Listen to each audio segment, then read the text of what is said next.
अपने बयानों को लेकर अक्सर विवादों में रहने वाले ज्योतिष पीठ के शंकराचार्य स्वामी अभिमुक्तेश्वरानंद सरस्वती अब नए संकट में फंसते हुए नजर आ रहे हैं। शंकराचार्य पर संकट भी ऐसा है कि उन्हें जेल जाना पड़ सकता है, क्योंकि उनके खिलाफ नाबालिग शिष्यों से यौन शोषण के गंभीर आरोप लगे। उनको लेकर पॉक्सो कोर्ट का एक बड़ा आदेश सामने आया है। इसी से जुड़ी सबसे पहले आपको बड़ी खबर बता दी। शंकराचार्य अभिमुक्तेश्वरानंद के खिलाफ कोर्ट का आदेश। पॉक्सो कोर्ट ने अभिमुक्तेश्वरानंद पर एफआईआर के आदेश दिए हैं। झूसी थाने में शंकराचार्य के खिलाफ दर्ज होगा केस। अभिमुक्तेश्वरानंद पर शिष्यों से यौन शोषण का आरोप है। शाकुंभरी पीठाधीश आशुतोष ब्रह्मचारी ने दायर अर्जी की थी और इसी को लेकर के पॉक्सो कोर्ट का आदेश सामने आया है। ये बड़ी खबर सामने आ रही है। अब जल्द ही यूपी पुलिस एफआईआर दर्ज करेगी।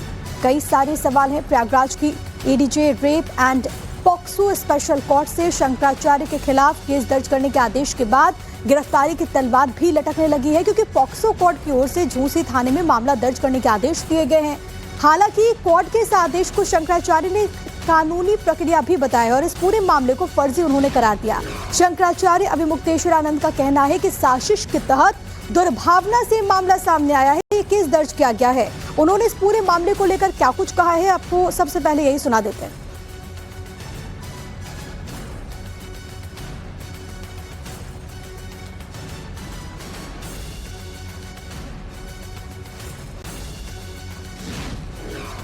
ये केस बनावटी है, ये हम लोगों ने न्यायालय को बता दिया कि ये पूरी तरह से फर्जी, फैब्रिकेटेड और दुर्भावना से बनाया गया केस है। तो अब न्यायालय का जो प्रोसीजर है वो ये है कि पहले उसको दर्ज करेंगे, फिर उसकी जांच करके गवाही साखी लेकर के उसका निस्तारण करेंगे। तो उसी प्रक्रिया में इसको आगे बढ़ाया गया है। कोई बाधा की बात नहीं है। उनके ऊपर अनेक आपराधिक प्रकरण दर्ज हैं और हिस्ट्री शीटर के रूप में जिस थाने के वो निवासी हैं, शामली जिला है उत्तर प्रदेश में, उसका कांधला थाना है। उस कांधला थाना में उनके हिस्ट्री शीटर होने के प्रमाण मौजूद हैं। हाँ, ये बिल्कुल गौ माता की रक्षा के लिए जो हम आवाज उठा रहे हैं, अब राजनीतिक पार्टियां चंदा लेकर के गौ हत्यारों से अपनी राजनीति चमका रही हैं, इसलिए वो इसको बंद करना नहीं चाहती हैं और हम इस बात को लगातार उठाते चले जा रहे हैं। तो वो सोचती हैं कि इनकी आवाज को बंद किया जाए। तो नाबालिग शिष्यों से यौन शोषण के मामले में शंकराचार्य स्वामी अभिमुक्तेश्वरानंद के शिष्य मुकुलानंद गिरी पर भी आरोप है। ऐसे में मुकुलानंद गिरी ने इस पूरे मामले को सरकार की साजिश करार दिया। उनका कहना है कि शंकराचार्य को चापलूसी नहीं आती और यही वजह है कि उन्हें ऐसी साजिशों का सामना करना पड़ रहा है। आपको वो भी सुनवा देते हैं। आशुतोष और आशुतोष के गुरु स्वामी रामभद्राचार्य जी महाराज और उनके ऊपर जो लोग हैं, सरकार के लोग, चाहे वो योगी आदित्यनाथ हो जिनको वो अपना छोटा भाई कहते हैं, चाहे ये सरकार हो, इस नीचता के हद पर कोई उतर करके शंकराचार्य जैसे पवित्र गद्दी पर बैठे आचार्य को बदनाम करने की कोशिश करेगा, इसकी कल्पना समाज ने नहीं किया था। हिंदू राज्य कहने वाले शासन काल में शंकराचार्य जी के ऊपर इस तरह का आरोप लगाना, अपने मुख से कहना, इससे नीचा, इससे बेकार, इससे बुरे दिन हिंदुओं के लिए कभी नहीं आ सकता है। काश हम लोग भी चापलूसी सीख लिए होते तो आज हम भी बड़े बड़े आसन पर बैठे होते, बड़े बड़े इनके मंच पर खड़े होकर के इनके लिए कसीदे पढ़ते और हमारा भी शंकराचार्य जी महाराज की जो दृढ़ता है, जो सत्य धर्म और गौ रक्षा की बात वो कह रहे हैं, इन चीजों से वो रुकने वाली नहीं है और दृढ़ता से वो गौ रक्षा की बात को कहेंगे।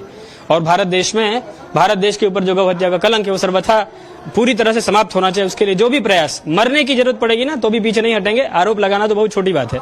आप आरोप लगा लीजिए, आप बीच में चौराहे पे खड़ा करके गोली मार दीजिए, आप कटवा दीजिए हमारे शरीर को, लेकिन क्या उससे हम जो गौ रक्षा की बात कर रहे हैं उससे पीछे हट जाएंगे? नहीं हटने वाले हैं।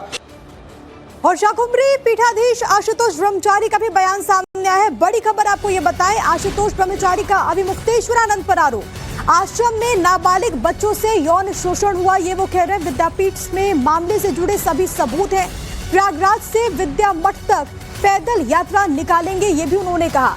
उनका कहना है कि कोर्ट से न्याय मिला है, वो प्रयागराज से विद्या मठ वाराणसी तक पैदल सनातन यात्रा भी निकालेंगे, लोगों के सामने सच्चाई को बाहर लाए। आशुतोष ब्रह्मचारी का आरोप है कि विद्या मठ में ही नाबालिग बच्चों के साथ शोषण होता था, ये उनकी तरफ से कहा गया। जरा सुनिए। ये अभिमुक्तेश्वर नाम का व्यक्ति जो अपने आप को एक फर्जी शंकराचार्य बताते थे और उनके शिष्य मुकुंदानंद, जो एक घिनौना कार्य करते थे, जिनका खुलासा बच्चों के द्वारा हमें बताने पर हुआ था और हमने सारी सीढ़ियां देखी थी, इनके नंग प्रदर्शन देखे थे, नंगे होकर बच्चों के साथ कुकर्म किया करते थे, सब चीजें हमने देखी थी। इतना नहीं, मुंह के द्वारा भी गंदा कार्य किया करते थे।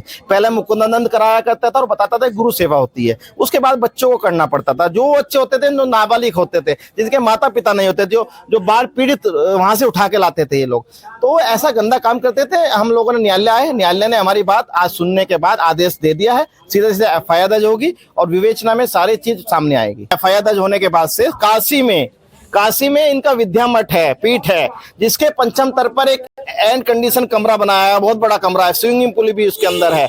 वे सब चीजें वहाँ नंगे प्रदर्शन करते हैं, अपनी सखियों के साथ करते हैं, बच्चों से मालिश कराते हैं और रात में उनके साथ गलत काम करते हैं। उस कमरे में अंबानी साहब का भी ऐसा कमरा नहीं होगा जो वहाँ कमरे में उपलब्ध है। अखिलेश जी इनके पक्ष में बोल रहे थे, मैं माननीय अखिलेश जी से कहना चाहता हूं, और डिप्टी सीएम जो उनके कॉल डिटेल जो लगातार इनसे बात करते थे, वो कहते थे आप धरने दीजिए और मैं आऊंगा जब उठाऊंगा, वो भी चले मेरे साथ।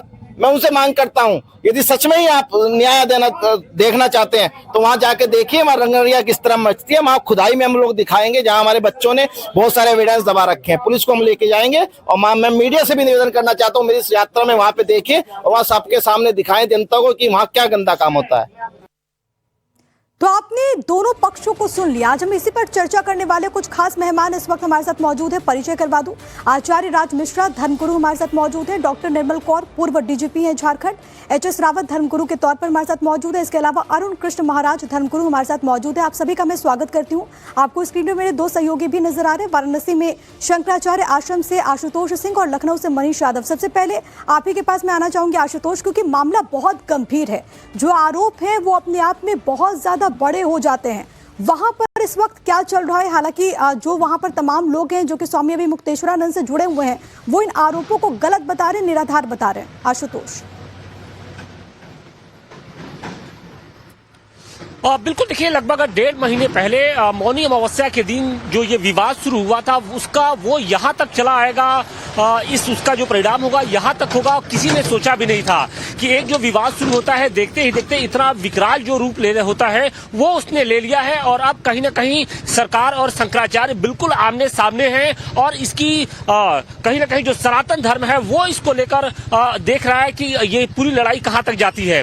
देखिए, सबसे पहले हमने देखा था कि कल सुबह लगभग 11 बजे के आसपास शंकराचार्य की ओर से एक बोर्ड लगाया जाता है और उसमें यह कहा जाता है कि कौन उनके साथ है और कौन मुख्यमंत्री के साथ है। और अखाड़ा परिषद के जो राष्ट्रीय अध्यक्ष है रविंद्र पुरी, उनको बताया गया कि वो कहीं ना कहीं मुख्यमंत्री के साथ है और जो उनके साथ है यानी शंकराचार्य के साथ है उनकी भी तस्वीरें लगाई गई। और देर शाम आते आते ये खबर आती है कि शंकराचार्य के खिलाफ पॉक्सो एक्ट के तहत मुकदमा दर्ज करने का आदेश दे दिया गया है। तो यानी साफ है कि अब किसी भी वक्त शंकराचार्य की गिरफ्तारी हो सकती है, क्योंकि जिन धाराओं में मुकदमा दर्ज किया जा रहा है उनमें वारंट की जरूरत नहीं होती, यानी गिरफ्तारी की तलवार साफ तौर पे लटक रही है। तो दूसरी तरफ शंकराचार्य का ये कहना है कि जिन मामलों में उनको फंसाया जा रहा है वो पूरी तरीके से निराधार है। इन मामलों में इन आरोपों में कोई दम नहीं है। पुलिस कितना भी जांच कर ले, क्योंकि वो सरकार की चापलूसी नहीं कर रहे हैं। दर्ज होगा और क्योंकि ये धाराएं ऐसी है तो ऐसे में गिरफ्तारी भी संभव है। मैं लखनऊ का एक बार रुख कर लेती हूँ। मनीष हमारे साथ हमारे सहयोगी इस वक्त मौजूद है। मनीष, क्योंकि ये जो पूरा मामला है, ये जो पूरा प्रकरण है, यूपी की सियासत है बहुत ज्यादा बढ़ गया और अब ये पूरा एपिसोड जो सामने आया जिसमें एफआईआर के आदेश दिए गए हैं, अब आगे क्या? और इसको लेकर के, क्योंकि अगर मान लीजिए गिरफ्तारी की नौबत आती है तो उसके बाद वो तमाम लोग जो कि शंकराचार्य से जुड़े हुए हैं, जो उनके अनुयायी हैं, वो जाहिर है कि विरोध करेंगे। उस स्थिति से निपटने के लिए क्या तैयारी है? देखिए, दो चीजें हैं। एक तो कानून अपना तरीके से काम करता है। अगर किसी ने कोई आरोप लगाया है, कोर्ट ने एफआईआर के दर्ज करने के आदेश दिए हैं, तो कानून इस हिसाब से काम करेगा। उन आरोपों में कितनी सच्चाई है, पुलिस इन्वेस्टिगेशन से साफ हो पाएगा। शंकराचार्य अभिमुक्तेश्वरानंद जी भी कह रहे हैं कि उनमें सच्चाई नहीं है, तो वो भी जांच पेश करने को तैयार हैं। हालांकि प्रयागराज में जो घटना घटी थी उसके बाद लगातार छींटाकसी होती रही, दोनों पक्षों की तरफ से आरोप लगाए जाते रहे। मुख्यमंत्री ने सदन में भी कहा कि कानून को लागू कराना करना, कानून का राज स्थापित करना उनका उत्तरदायित्व है, उनकी जिम्मेदारी है, वो वही कर रहे हैं। 2 दिन बाद डिप्टी सीएम ब्रजेश पाठक ने बटुकों के अपमान को लेकर बात कही और फिर उनका पूजन अर्चन कर इस बात को शांत करने की कोशिश की। अब नया मामला ये आ गया कि लकीर खींच दी गई, पाले 2 बना दिए गए, एक पाला शंकराचार्य का, दूसरा पाला मुख्यमंत्री योगी आदित्यनाथ का। ये भी बता दिया कि कौन किस पाले में, उनकी तस्वीरें भी चस्पा की गई और अब उसके बाद ये एफआईआर का आदेश। तो ऐसे में शंकराचार्य को जांच के लिए तैयार रहना होगा, क्योंकि मुख्यमंत्री योगी आदित्यनाथ की राज में चाहे कोई आम हो या खास हो, कार्रवाई के जद में जो आता है, अगर उसने गुनाह किया है तो कार्रवाई सब पर होती है। हालांकि ये पुलिस इन्वेस्टिगेशन से तस्वीर साफ होगी कि वाकई शंकराचार्य इसमें दोषी हैं। जो आरोप आशुतोष महाराज की ओर से लगाए गए, जिनके अपील के बाद कोर्ट ने एफआईआर दर्ज करने के आदेश दिए हैं, अपना काम करेगा, उसके तहत कार्रवाई होगी। मैं आप दोनों के पास लौट रही हूँ, लेकिन तमाम खास मेहमान भी हमारे साथ मौजूद हैं। डॉक्टर निर्मल कौर, मैं आपसे समझना चाहती हूं कि जो धाराएं लगाई गई हैं, जो मामला है, जो आरोप लगे हैं, कानून क्या कहता है? क्या स्वामी अभिमुक्तेश्वरानंद की गिरफ्तारी हो सकती है इस पूरे मामले में? ये जो आरोप लगाए गए हैं और जिन पे न्यायालय ने संज्ञान लेते हुए एफआईआर दर्ज करने का आदेश दिया है, बहुत ही गंभीरतम आरोप है। पॉक्सो एक्ट एक ऐसा एक्ट है जिसमें कि बर्डन ऑफ प्रूफ, मतलब जो नॉर्मल जो हमारे जो कानून में होता है कि जो गिल्टी है उसको प्रोसिक्यूशन को गिल्टी प्रूव करना, यहाँ उल्टा हो जाता है। पॉक्सो एक्ट बहुत ही एक गंभीर एक्ट है और खैर अपराध भी बहुत गंभीर है अगर आप नाबालिग बच्चों से शोषण कर रहे हैं, उनका यौन शोषण कर रहे हैं। लगाए गए आरोप बहुत गंभीर है, अनुसंधान का विषय है, इसमें कोई शक नहीं कि एफआईआर होगा और इसमें कोई वारंट लेने की जरूरत नहीं है। अगर वो प्राइमा फेसी, प्रथम दृष्टया अगर वो गिल्टी पाए जाते हैं, दोषी पाए जाते हैं, जो भी ये कह रहे हैं आशुतोष महाराज ने अभी सुना आप ही की टीवी पे कि वो कह रहे हैं हमारे पास पर्याप्त सबूत है, अगर वो आते हैं और वो सबूत प्राइमा फेसी पुलिस को ठीक लगते हैं, तब तो तुरंत उनकी प्राइमा फेसी प्रथम दृष्टया अगर लगाए गए आरोप सही प्रतीत होते हैं तो तुरंत गिरफ्तारी पुलिस चाहे तो कर सकती है। इसमें मैं एक बात और कहना चाहती हूँ कि धर्म में जो शंकराचार्य का हमारा जो है सिस्टम, जितने पीठ है शंकराचार्य पीठ, ये तो आदि शंकराचार्य बना गए 11वीं शताब्दी में, और उसके अलावा बहुत सारे आजकल महामंडलेश्वर और शंकराचार्य। हमें चाहिए कि जो दशनामी परंपरा जो हमारे आदि शंकराचार्य बना गए, जिन्होंने बहुत तप किया, पूरे भारतवर्ष में पहाड़ों पर हिमालय पे घूम घूम के तप किया और इस परंपरा की नींव रखी धर्म की स्थापना के लिए, अगर ऐसे आरोप लगते हैं तो धर्म का और सत्यनिष्ठा का कोई अर्थ नहीं रह जाता। धर्म तो सत्यनिष्ठा पर आधारित है, धर्म तो, और हमारी जो पुरानी परंपरा आदि शंकराचार्य के समय में जो था उसमें हमें लौट जाना होगा, क्योंकि वो सब उनके तप से उत्पन्न हुआ था। और ये जो सरकारी कानून है वो तो आपने सही कहा कि वो जांच और अनुसंधान का विषय है, क्योंकि स्वामी अभिमुक्तेश्वरानंद तो कह रहे हैं कि तमाम जो आरोप है वो गलत है, वो फर्जी है। लेकिन आचार्य राज मिश्रा, ये जो पूरा आरोप है और ये जो पूरा प्रकरण है, उसको संत समाज आप लोग कैसे देख रहे हैं? देखिए, सनातन के लिए इससे बड़ा डेंट नहीं हो सकता है कोई और, इससे दुखद नहीं हो सकता है। और मैं इस पर 2 चीजें बहुत क्लियर कहना चाहूंगा कि अगर ये आरोप बेबुनियाद निकलता है, दोनों ही परिस्थिति में ये बहुत घातक है, बहुत खतरनाक है, बहुत दुर्भाग्यपूर्ण है। मैं ये कह सकता हूं कि ये सनातन के लिए जहर से बड़ा, ये जहर से छोटा नहीं है कि इस प्रकार की पोजीशन पर बैठे हुए व्यक्ति के ऊपर यदि इस प्रकार का आरोप लगता है, और वो आरोप जहां तक मैं समझ सकता हूं ये पॉसिबल नहीं है, ये शायद करीब बहुत बहुत मुश्किल है, मैं उसको भी क्लियर करने का प्रयास करूंगा। लेकिन अगर ये मुश्किल है और अगर ये गलत साबित होता है, आचार्य जी, तो दूसरा पक्ष कह रहा है कि हमारे पास तो पूरे सबूत हैं। सुन लीजिए, एक बात समझने वाला है प्रिया जी, बड़ा इंपॉर्टेंट विषय है। सबसे पहले तो मैं अपना स्टेटमेंट क्लियर कर दूं, अगर साबित हो जाए तो उस व्यक्ति को फांसी दे देना चाहिए, अभिमुक्तेश्वरानंद को। लेकिन अगर गलत साबित हो जाए तो जिसने सनातन को इतना बदनाम करने का प्रयास किया हो, उस व्यक्ति को बीच चौराहे पर फांसी पर लटका देना चाहिए, क्योंकि इससे सनातन को और हिंदू धर्म का बहुत बड़ा वो तो कोर्ट तय करेगा कि क्या करना है, क्या नहीं। वो तो कोर्ट तय करेगा ना, हम और आप तय नहीं कर सकते, वो कोर्ट तय करेगा ना। हमारे और आपकी राय से कोर्ट नहीं चलेगा। प्रिया जी, मैं आपको बस सत्य बता रही हूँ, सत्य बता रही हूँ, और मैं उम्मीद करती हूँ कि आप भी उसी तरीके से सुने मेरी बात। हम और आप तय नहीं करेंगे कि क्या होगा, वो तो कोर्ट तय करेगा। कोर्ट में पूरा मामला है, कोर्ट ने आदेश दिया। लेकिन एच.एस. रावत, संत समाज को बहुत ज्यादा हमारे पूरे समाज में बहुत सम्मान से देखा जाता है। अगर उसमें इस तरीके का मामला सामने आएगा और ऐसे आरोप लगेंगे तो कितना गंभीर है ये? देखिए प्रिया जी, बहुत दुखद है। जहां हिंदू की बात आती है, सनातन की बात आती है, तो हम एक रहेंगे तो नेक रहेंगे, बटेंगे तो कटेंगे स्थिति जो बन चुकी है वो बड़ी खतरनाक है आज की डेट में। जिस प्रकार से दो धड़े सनातन धर्म में बन चुके हैं और ये एक दूसरे पर आरोप लगा रहे हैं, इससे सनातन धर्म का विनाश निश्चित होना है, क्योंकि लोगों की आस्था टूट जाएगी सनातन धर्म से। वैसे ही सनातन धर्म पर बाहरी शक्तियों का हमला बहुत ज्यादा हो रहा है, उनको धर्म परिवर्तन कराया जा रहा है, और उसी प्रकार से आज हम दोनों जो पक्ष हैं ये बटे हुए हैं और हमें बहुत तकलीफ है, बहुत दुखद है। आरोप चाहे शंकराचार्य पर लगे और चाहे आशुतोष पर आशुतोष लगाए, दोनों ही कहीं ना कहीं धर्म से जुड़े हुए हैं। आरोप योगी जी पे लगे और चाहे शंकराचार्य जी पर लगे, ये बहुत दुखद है। हम तो चाहते हैं कि किसी प्रकार से ये एक हो और ये खत्म हो ये मामला, नहीं तो सनातन धर्म से लोगों का विश्वास उठेगा। जिस प्रकार से अभी निर्मल कौर जी ने कहा था कि बहुत सारे लोग यहाँ सनातन धर्म में आते हैं, अच्छाइयाँ खोजने के लिए आते हैं, ध्यान ज्ञान पूजा पाठ भगवान को समझने के लिए आते हैं, और जब इस प्रकार इंटरनेशनल कोई छवि बनती है तो मुझे लगता है इससे ज्यादा दुखद कुछ हो नहीं सकता। और ये कहीं ना कहीं षड्यंत्र भी होते हैं और षड्यंत्रों से भी इसको हटाया नहीं जा सकता। बहुत सारे पहले केसेस ऐसे हुए हैं जो लोग 10-10 साल तक साधु संत बरी होकर के आए, उनका जीवन बर्बाद हो जाता है। तो मुझे लगता है बहुत लेकिन आपको क्यों लगता है रावत साहब कि कोई षड्यंत्र है? क्यों लगता है? मैं ये जानना चाहती हूँ कि क्यों, मतलब कोई षड्यंत्र क्यों करेगा? देखिए, दिक्कत यह है ना कि उन्होंने मुद्दे उठा रखे थे। अब जब मुद्दे उठा रखे हैं और उसी मुद्दे के साथ अगर इस तरह की बात आती है तो फिर मुझे लगता है कि कहीं ना कहीं षड्यंत्र दिखाई देता है। एकदम वो चीज लेके आ जाना, बच्चों को लेके आ जाना, फिर हमला कर देना।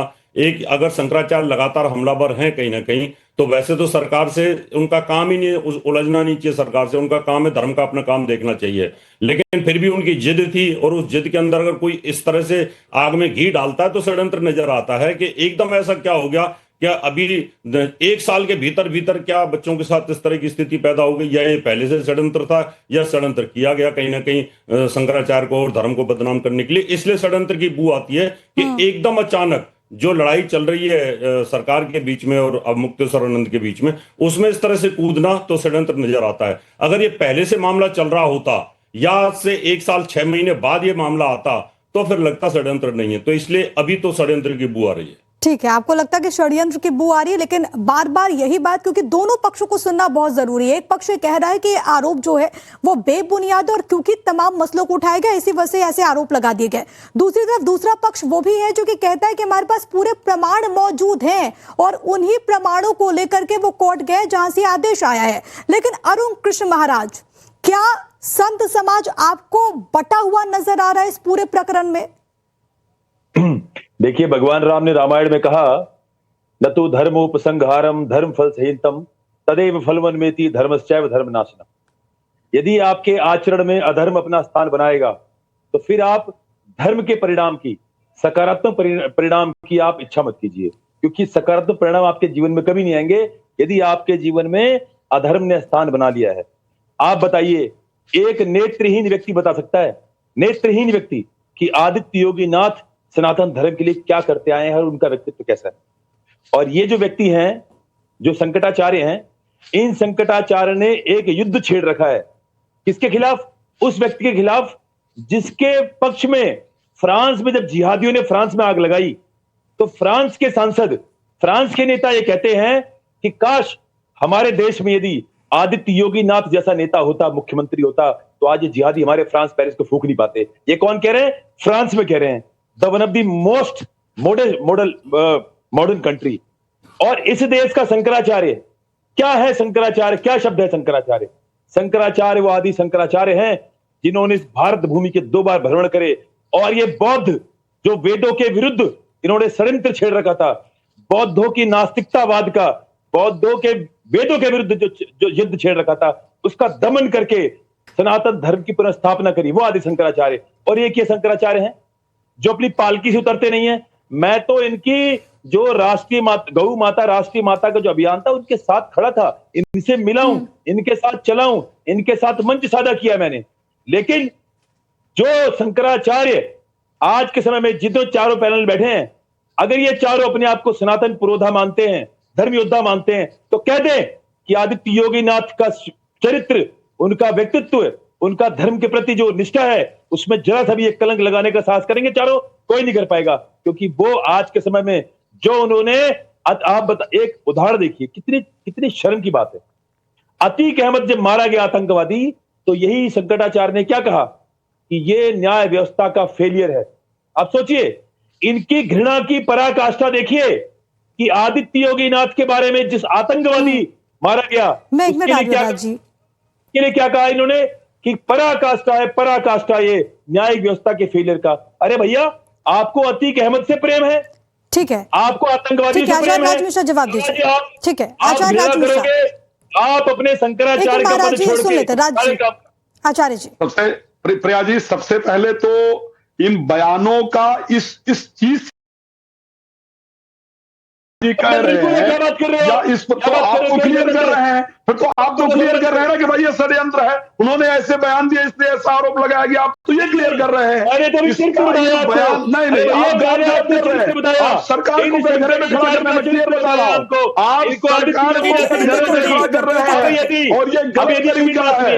मैं इसमें किसी भी इस प्रकार की परिस्थिति की बात नहीं कर रहा हूं। उन्होंने सरकार के अगेंस्ट बयान दिया था, उन्होंने सरकार के अगेंस्ट बोला था, इसलिए ये बोला था कि अहमद पर ये बोला था, ऐसा आरोप लग गया। सनातन धर्म के लिए अरुण कृष्णा जी इस प्रकार के विषय को बोलने से बचना चाहिए। अब सुन लीजिए प्रिया जी, षड्यंत्र मुझे क्यों दिख रहा है मैं वो बता रहा हूँ। सुन लीजिए, षड्यंत्र मुझे क्यों दिख रहा है मैं बता रहा हूँ। सनातन धर्म के जो उनका जो व्यक्तित्व है, जो उनका नाम है, क्या है, राज जी जल्दी अपनी आप बात पूरी कीजिए, फिर महाराज जी मैं आपके पास आऊंगा। मैं एक बात आऊंगा प्रिया जी, एक बड़ा क्लियर विषय है। सबसे पहले तो इस देश में 55 से 60 लाख मुकदमे हर साल दर्ज होते हैं, यानी एवरीडे अगर देखा जाए तो 15 से 17 हजार मुकदमे नहीं कहूंगा, FIR कहूंगा, 15 से 17 हजार FIR एवरीडे रजिस्टर्ड किया जाता है। FIR का तात्पर्य यह नहीं है कि वो व्यक्ति दोषी है। हम सभी लोगों ने देखा है कि कितने सारे झूठे FIR दर्ज हुए हैं, बाद में वो व्यक्ति वहां से क्लीन निकल करके आया है। मैंने भी शंकराचार्य के अगेंस्ट ही बोला, इसको ध्यान रखिएगा। मैं सिर्फ इस विषय पर आने के बाद मैं सनातन के पक्ष में बोल रहा हूं, मैं किसी एक व्यक्ति के पक्ष में नहीं बोल रहा हूं। फिर दूसरी चीज, एक विषय ध्यान रखिए, कहा जाता है कि साहब वहां पर शोषण हुआ उन बच्चों का, शोषण होने के बाद वो बच्चे किसके पास आए?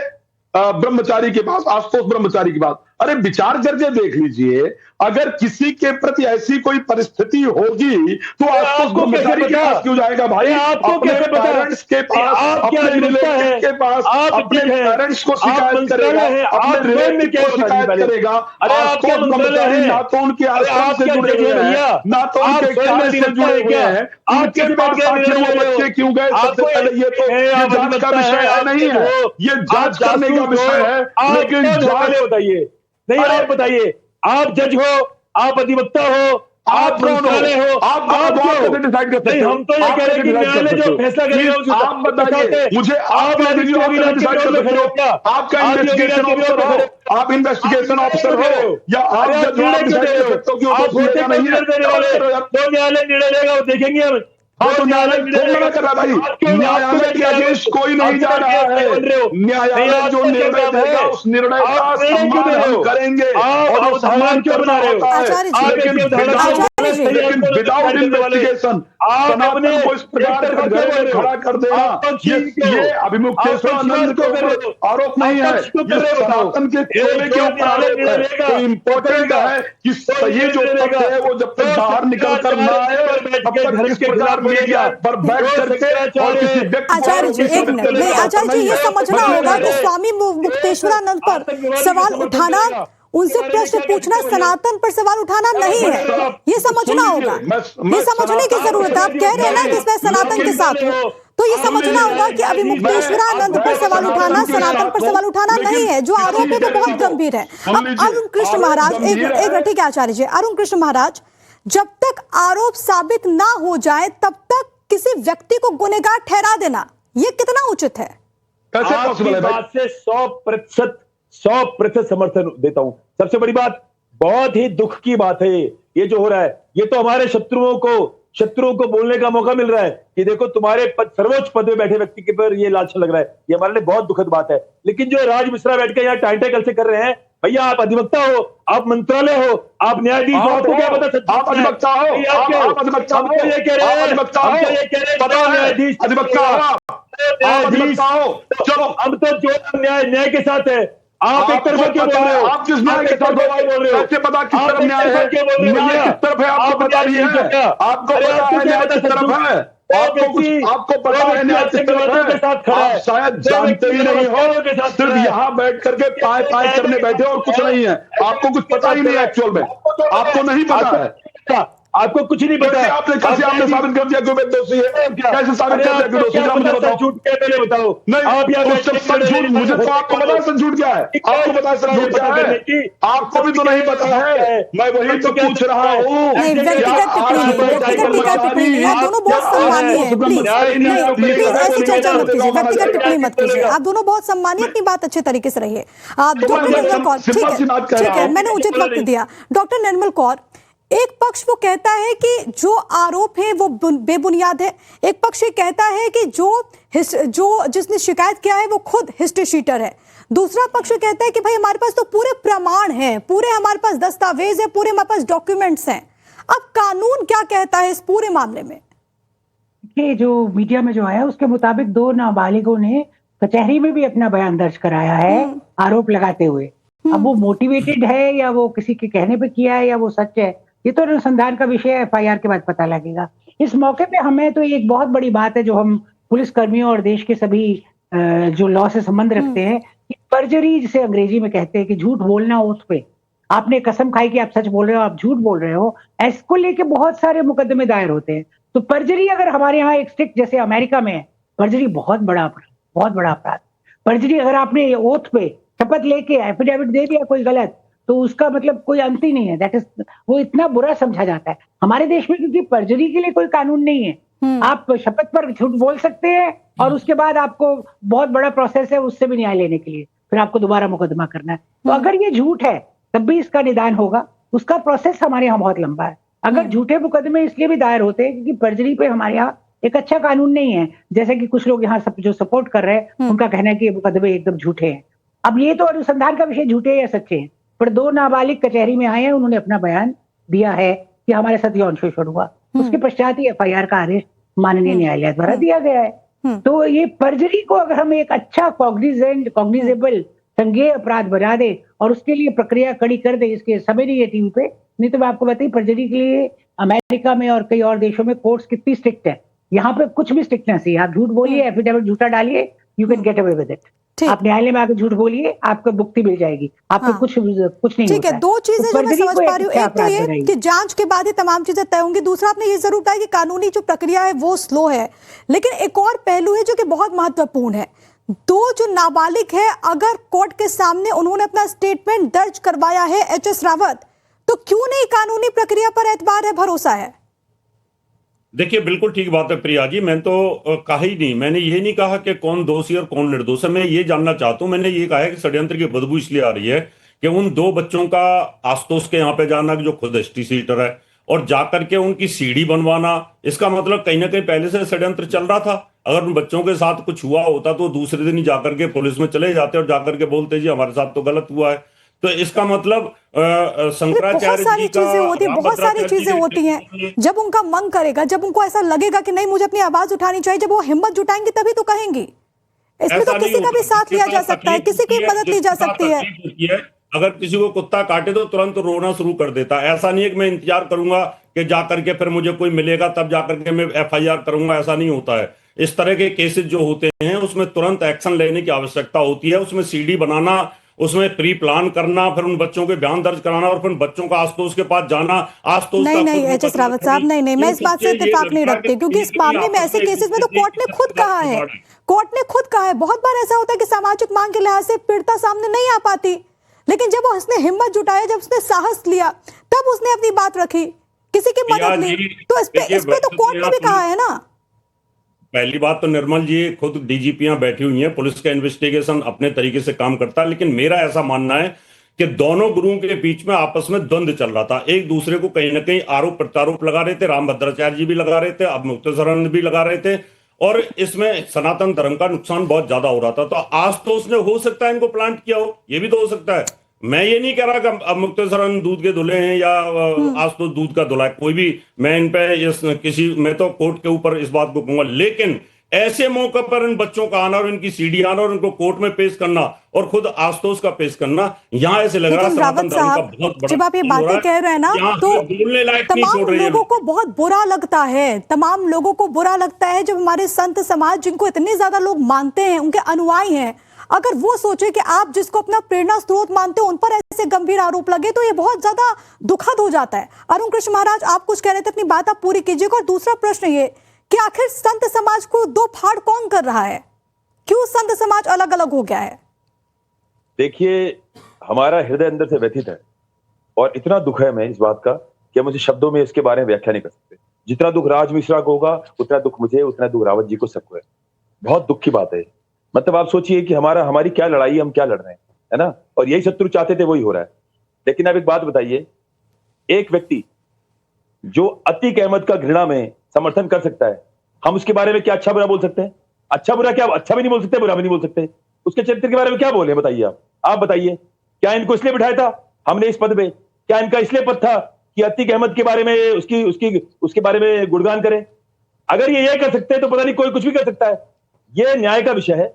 हम ना न्याय के इस तरफ बोलते, न न्याय के उस तरफ बोलते। हमारा जो कहना है कि ये बहुत निंदनीय है, दुख है, हमें बहुत व्यथित है मन कि ये हमारे धर्म में क्या हो रहा है।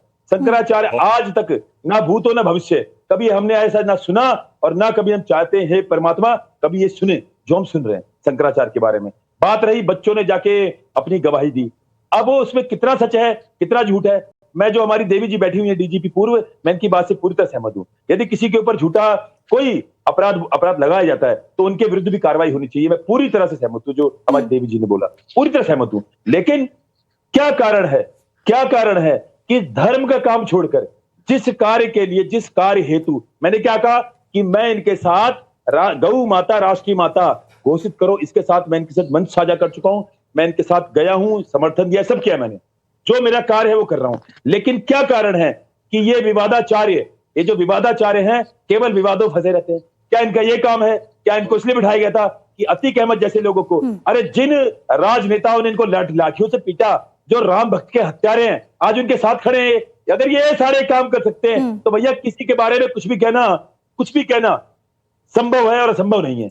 कुछ भी कहना, हम तो मेरे खुद की कोई ऐसी अवधारणा नहीं है कि ये गलत है सही है। मेरा कहना है कि ये जो भी कर रहे हैं इनका नाम यदि इसमें आया भी है, ठीक है, जल्दी से इसका जवाब देते हैं। आचार्य राज मिश्रा जी, क्या अपने पद की गरिमा बनाए नहीं रखना चाहिए? क्या ऐसे विषयों पर जो टीका टिप्पणी की जाती है क्या वो उचित है आचार्य जी? देखिए, सबसे पहले तो मैं एक बात कह दूं कि मैं दोबारा इस विषय पर आ रहा हूं प्रिया जी, कि किसी पर आरोप लगा देने का तात्पर्य ये नहीं है कि वो दोषी है। मैं इसी देश के अंदर बता रहा हूं, एपेस्टीन फाइल पर आप सब लोगों ने देखा होगा, पूरे विश्व के जो सर्वोच्च लोग हैं वो लोग उसमें उनका नाम आता है। तो हम भी यही बात कह रहे हैं, कि वो तो कोर्ट तय करेगा। वो मैं और आप ऐसे चर्चा करके हम तय नहीं करेंगे कि आरोप सही है या फिर गलत, वो कोर्ट का काम है। चीफ जस्टिस ऑफ इंडिया पर भी इसी देश के अंदर आरोप लगा, लेकिन वो आरोप सिद्ध हो ना हो वो अलग विषय होता है। लेकिन मैं बहुत क्लियर कह रहा हूं, और दूसरा मैं अरुण कृष्णा जी को बता दूं, वो व्यक्ति शंकराचार्य को उनको उपाधि प्राप्त नहीं है, अभी भी वो मामला सुप्रीम कोर्ट में विचाराधीन है। तो उनको ये कह देना कि वो शंकराचार्य है ये गलत होगा। लेकिन